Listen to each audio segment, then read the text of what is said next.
За време на вториот круг од локалните избори, граѓаните можат да пријават било каква повреда на избирачкото право на бесплатната телефонска линија во канцелариите на Народниот правобранител. Телефонската линија ќе биде отворена до завршувањето на гласањето.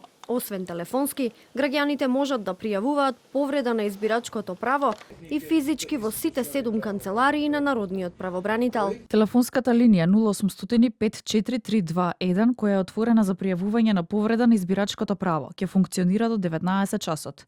Покрај телефонски, граѓаните можат да пријават повреда на избирачкото право и лично во сите 7 канцеларии на Народниот правобранител во Скопје: Битола, Куманово, Кичево, Струмица, Тетово и Штип.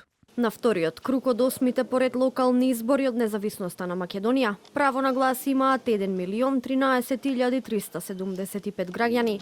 Во текот на вчерашниот ден од 4.826 болни или немоќни лица гласале 3.327 гласачи во 14 казнено-поправни установи, каде што своето право на глас можат да го остварат 1.256 лица кои се на издржување казна затвор или притвор, гласале 588 гласачи, додека од 214 лица сместени во установите за вонсемејна грижа гласале 125 гласачи. Резултатите од гласањето на болните и намоќните лица, затворите и домовите за стари лица не се објавуваат посебно, туку ќе бидат пребројани денеска по завршувањето на гласањето во вториот круг. Вториот круг од локалните избори ќе го следат вкупно 1622 наблюдувачи, од кои 957 домашни и 651 меѓународен, а акредитирани се и 14 странски новинари.